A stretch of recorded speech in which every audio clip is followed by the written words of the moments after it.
today's topic is based upon the various your healthy and sanitation process पे based है pharmacology that is chemotherapy of protozoal disease. So let's begin with the definition and some introduction. In this we will cover the various introduction of protozoal diseases or protozoal drugs, anti-protozoal drugs with the classifications and their mechanism of action. Different जो drugs हैं उनकी mechanism of action हम और कैसे use होती हैं, किस तरह की diseases होती हैं वो उसके बारे में हम discuss करेंगे. So let's begin with the introduction of the chemotherapy of protozoal disease. अगर हम बात करें इस टर्म की कीमोथेरेपी, आप कीमोथेरेपी से क्या समझते हैं? कीमोथेरेपी अगर इसको बाइफरकेट किया जाए ना, इसको डिवाइड किया जाए तो ये कीमो प्लस थेरेपी से बना है. कीमो क्या होता है? केमिकल एजेंट्स, आपने पढ़ा होगा that chemical agents which are used to arrest the progress of disease. तो हम कह सकते हैं कीमोथेरेपी क्या होता है? इट इज अ, इसको बाइफरकेट कर दें तो कीमो मीन्स केमिकल एजेंट्स. इसमें यूज करते हैं हम use of chemical agents to arrest the progress of diseases.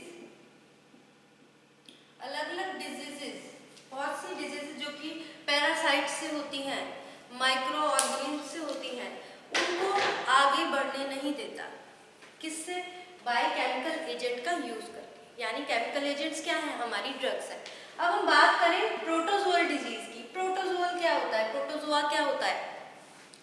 तो अगर प्रोटोजोआ की बात करें, आपने पढ़ा होगा अपनी जो प्रीवियस क्लासेस थी उसमें पढ़ा होगा क्लासिफिकेशन ऑफ एनिमल किंगडम के बारे में. बात करें क्लासिफिकेशन ऑफ एनिमल किंगडम तो उसमें आपने क्लासिफिकेशन में ये चीज़ें पढ़ी होंगी कि अलग अलग किंगडम है. जैसे प्रोटोजोआ आता है, सिलेंट्रेटा आता है, नीमो आर्थ्रोपोडा, एनिलिडा, मोलस्का. इस तरह से किंगडम में एनिमल और प्लांट किंगडम है उसको आगे आगे कैटेगरी में उसको डिवाइड किया गया है. तो प्रोटोजोआ की बात करें, इसको बाइफरकेट किया जाए तो ये दो टर्म से मिलकर बना है, प्रोटो और जोआ. जिसमें ये टर्म है जैसे प्रोटो एंड जोआ. प्रोटोजोआ में ज्यादा डिटेल में नहीं, बस आपको थोड़ा सा रिवाइज करवा रही हूँ कि किस तरह से आपने पढ़ा था. इनके अलग अलग किंगडम थे, मोलस्का, एनिलिडा, निमेटोडा, सिलेंट्रेटा, ये सारे किंगडम्स थे. Proto means primitive. प्रोटो किससे रिलेटेड है? प्रोटो मीन्स प्रिमिटिव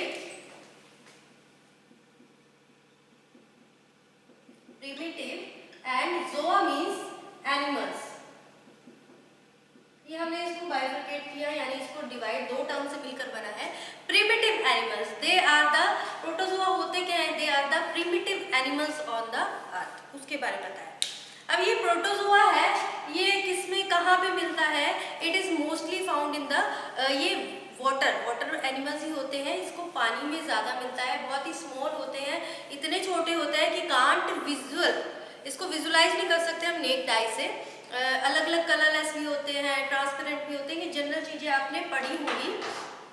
तो हम बात करें इसमें जो प्रोटोजोआ होते हैं जो डिजीज कॉज करते हैं. अब ये आपको टॉपिक का नाम समझ आ गया, कीमोथेरेपी.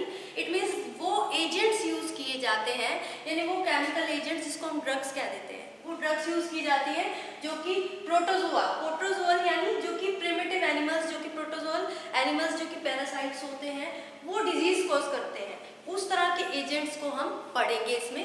तो ये तो मैंने आपको जनरल ये बताया कि टॉपिक एक्चुअली है क्या, हमें पता होना चाहिए टॉपिक क्या है. अब हम बात करें प्रोटोजोआ, इसमें क्या होता है? जो एक तरह का प्रोटोजोआ आपने पढ़ा है अमीबा के बारे में सुना होगा. तो अमीबा क्या करता है? अमीबा आपने देखा होगा इस तरह से, जो कि पानी में मिलता है. अमीबा का डायग्राम, इसका इर्रेगुलर सा स्ट्रक्चर होता है इस तरह से.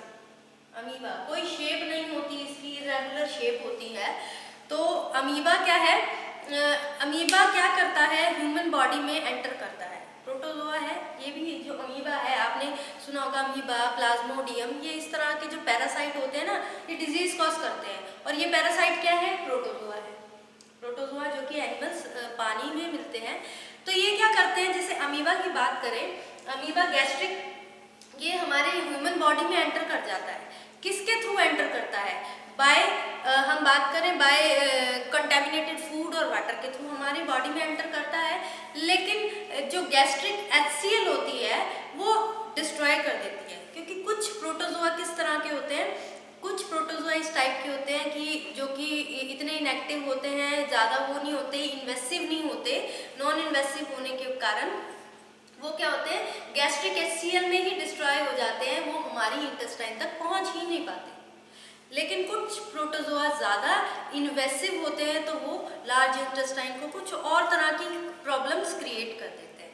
तो इसमें अगर हम बात करें ये अमीबा की, तो इसमें ये जो इसकी एक कैटेगरी होती है जिसको बोला जाता है एंट अमीबा हिस्टोलिटिका। इसका नाम देखें, एंट अमीबा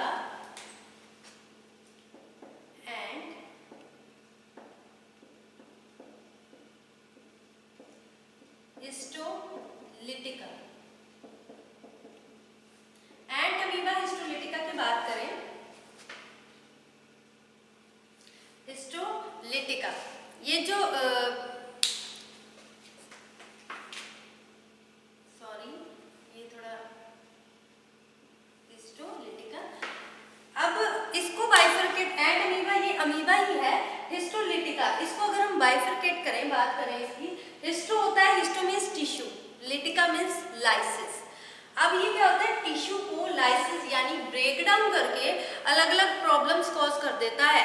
हमारे जैसे जो इंटेस्टाइन है उसमें इन्फेक्शन कॉज कर देता है। इसका मेन काम क्या है, ये स्टमक में एंटर करता है।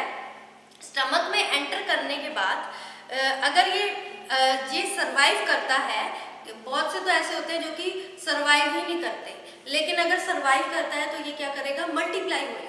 मल्टीप्लाई होने के बाद क्या करेगा, इन्फेक्शन कॉज कर देगा। उस इन्फेक्शन से क्या होगा, डिजीज होगी, दैट इज आपने सुना होगा डायसेंट्री एंड डायरिया, इसके बारे में। इसमें क्या होता है, ये डिजीज होगी। तो इसमें जो मेन जो इसका काम होता है, ये किस तरह की डिजीज करता है, अमीबियासिस, अमीबाइसिस डिजीज कॉज करता है, कॉज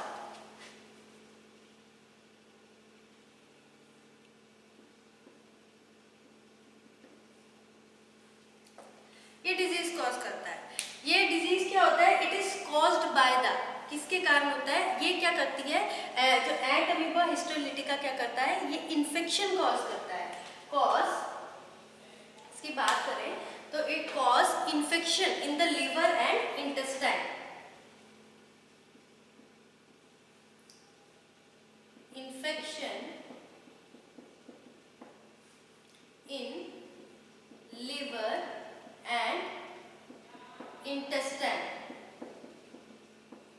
और वो क्या कॉज करता है, अमीबियासिस, जो डिजीज का नाम है अमीबियासिस कॉज कर देता है। ये डिजीज होती है which is caused by the infection of liver and which is caused by the infection of ant amoeba histolytica, जो किसमें इन्फेक्शन कॉज करता है, लिवर में और इंटेस्टाइन। अब ये इस तरह की जो डिजीज होती है, इसमें क्या होता है, मोस्टली जैसे डायसेंट्री हो गया या डायरिया हो गया। अब डायसेंट्री और डायरिया में क्या होगा, वाटर लॉस हो जाएगा, बहुत ज़्यादा एक्सेसिव स्टूल्स होंगे, और इलेक्ट्रोलाइट लॉस होगा, वॉमिटिंग होगी। ये सब किस में होगा, डायसेंट्री में होगा। अब आप देखोगे डायसेंट्री और डायरिया, आपने दो टर्म सुनी होंगी, इनमें क्या फ़र्क है, डायसेंट्री और डायरिया सिमिलर सी हैं, दोनों में ही वाटर स्टूल होता है, वाटर का लॉस होता है। लेकिन जो डायसेंट्री होती है उसमें क्या होता है, म्यूकस और ब्लड भी साथ में रिलीज होता है, लेकिन डायरिया में ऐसा नहीं होता। डायरिया को आप ये भी कह सकते हैं कि एक तरह से बहुत ही नॉन इन्वेसिव टाइप का है, क्रॉनिक नहीं है। डायसेंट्री इस तरह की है कि एक तरह से बहुत ही ज़्यादा वो भी कर सकती है, विच में लीड टू सीरियस प्रॉब्लम भी कॉज कर सकती है। इसी तरह से आपने एक ये एंट अमीबा अमीबा हिस्टोलिटिका और एंट अमीबा आपने ई कोलाई जिसको कहते हैं, ई कोलाई आपने पढ़ा होगा, प्लाज्मोडियम पढ़ा होगा। ये अलग अलग प्रोटोजोआ है जो कि डिजीज कॉज करते हैं अलग अलग तरह के, जैसे इसमें अमीबाइसिस कॉज कर दी, डायसेंट्री, डायरिया कॉज कर दिया, अलग अलग तरह के। ऐसे आपने प्लाज्मोडियम सुना होगा। अब कुछ ऐसे होते हैं जिनको जो क्या होता है थ्रू द वाटर या फूड के थ्रू एंटर करते हैं, जैसे हमने एंट हिस्टोलिटिका के बारे में पढ़ा और ई कोलाई के बारे में पढ़ा, जो कि कंटेमिनेटेड फूड और वाटर से ट्रांसफर हो जाते हैं बॉडी में। लेकिन अगर हम बात करें कुछ जैसे प्लाज्मोडियम की बात करें, उसको वेक्टर चाहिए होता है, वो वेक्टर के थ्रू बॉडी में एंटर करता है। वेक्टर जैसे इसमें आपको पता है, आपने सुना होगा प्लाज्मोडियम वाइवेक्स, प्लाज्मोडियम मलेरिया जो कि मलेरिया कॉज करता है। ये फीमेल एनिफ्लीज होती हैं, इनका अलग अलग मैकेनिज्म होता है। ये क्या करती है, आरबीसी को रप्चर करके क्या करती है, मलेरिया कॉज करती है। प्रोटोजोई तो है ये, एंट अमीबा हिस्टोलिटिका एक प्रोटोजोआ है, एंट अमीबा कोलाई है वो भी प्रोटोजोआ है जो कि डायसेंट्री और डायरिया कॉज करता है। एंड और उसके बाद प्लाज्मोडियम है वो भी एक प्रोटोजोआ है, वो वेक्टर की हेल्प से बॉडी में एंटर करता है और उसमें मलेरिया जैसी प्रॉब्लम कॉज करता है। मैकेनिज्म अलग अलग है उनका, वो तो सीधा फूड से जाता है और वो क्या होता है, जो आरबीसी एंटर करके वेक्टर की हेल्प से आरबीसी को रैप्चर कर देता है। तो जो प्रोटोजोअल जो डिजीज जो एंटी प्रोटोजोअल ड्रग्स है इसके लिए यूज की जाती है ताकि वो जो ग्रोथ है उसको स्टॉप कर सके, किल कर सके। जो भी प्रोटोजोआ है हमारे बॉडी में जाकर पैथोलॉजिकल और फिजियोलॉजिकल जो चेंज है उसको, चेंजेस है, अल्ट्रेशन है, उसको रिड्यूस करता है। तो इसमें हम पढ़ेंगे एंटी प्रोटोजोअल ड्रग्स या फिर एंटी अमीबिक ड्रग्स कह सकते हैं इसको। इसको ट्रीट करने के लिए, इनके ट्रीटमेंट के लिए क्या यूज किया जाता है, एंटी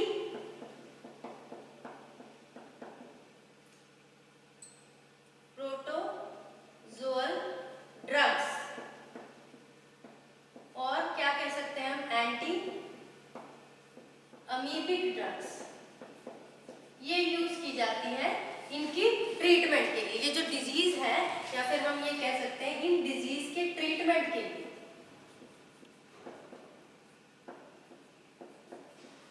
ये ड्रग्स यूज की जाती है। अब ये ड्रग्स का काम क्या होता है, जो भी मतलब कि पैथोलॉजिकल या फिजियोलॉजिकल चेंजेस है उसको रिड्यूस करती है। ये क्या करती है, रिड्यूस पैथोलॉजिकल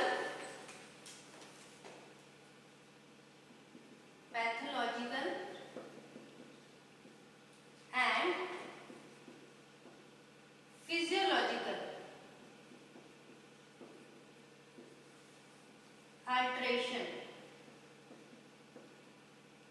इन बॉडी। जो भी बॉडी में पैथोलॉजिकल जब ये एंटर कर जाता है ना तो बॉडी में बहुत सारे चेंजेस आते हैं, वो मल्टीप्लाई करते हैं, ग्रोथ करते हैं और उन चेंजेस के कारण क्या होता है, दैट कॉज द डिजीजेस, अलग अलग तरह के डिजीज कॉज करते हैं, जैसे डायसेंट्री हो गया, डायरिया हो गया, इस तरह की डिजीज कॉज करते हैं। अब इतनी सारी डिजीज हो रही है, इसका मेन रीजन क्या है, क्या कारण है, क्यों हो रही है।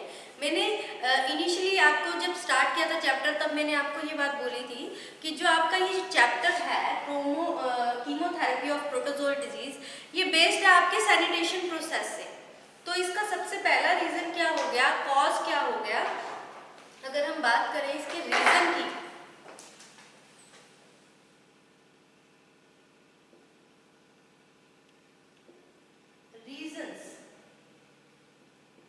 रीजंस क्या है इसके, सबसे पहले तो अनहाइजीनिक लाइफस्टाइल, आपके लाइफस्टाइल के ऊपर बेस्ड है इसका रीजन।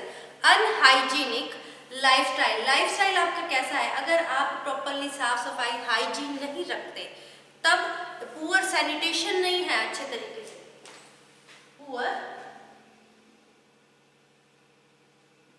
सैनिटेशन, प्रॉपरली क्लीन नहीं है, अनहाइजीनिक है। ये मोस्टली जितने भी जैसे जो अनडेवलप्ड कंट्रीज हैं वहाँ पे, जैसे आप लोग बात करते हैं, अगर पब्लिक टॉयलेट्स की बात कर लेते हैं, वो यूज़ करते हैं, वो क्या होता है मोस्टली वो इतनी हाइजीनिक कंडीशन में नहीं होते और वो एक बार नहीं मोर देन वन टाइम बहुत लोग उसको यूज़ करते हैं, that will also cause the this type of severe problems, इस तरह की प्रॉब्लम्स कॉज कर देती हैं। या फिर और क्या रीजन हो सकता है, अनहाइजीनिक लाइफस्टाइल भी कह सकते हैं हम इसको। नेक्स्ट हमारा अनहाइजीनिक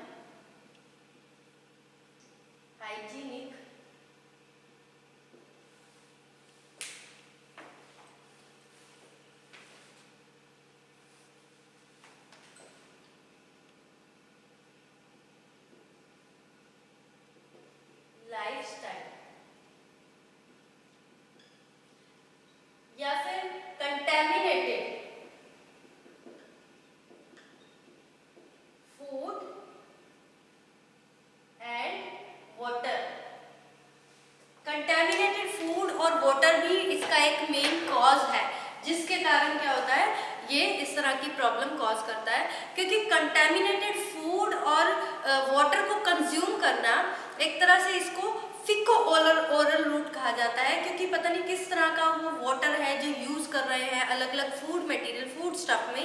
जैसे हम बाहर का खाते हैं, पता नहीं किस तरह का पानी यूज़ किया जाता है, उस फूड में किस तरह का ऑयल यूज़ किया जाता है, तो दैट कंटेन्स, वो कंटेमिनेटेड होने के कारण उसकी कंजप्शन करते हैं। वो क्या कंटेन करता है, जो भी लार्वा या सिस्ट होता है, किसका, ये भी अमीबा लार्वा या सिस्ट की फॉर्म में, क्योंकि आपको बताया है स्टार्टिंग में कि ये प्रोटोजोआ, ये वो एनिमल्स होते हैं जो कि पानी में मिलते हैं।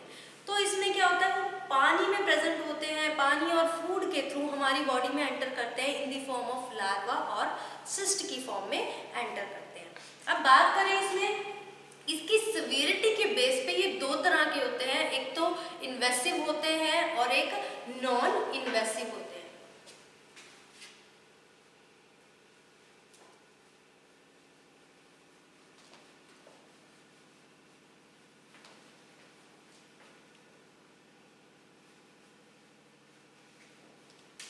सिवियरिटी के बेस पे अगर इसकी बात करें तो ये एक इन्वेसिव फेज में भी होता है, नॉन इन्वेसिव भी। 90% तो नॉन इन्वेसिव होते हैं, 90% बात करें तो दैट आर नॉन इन्वेसिव।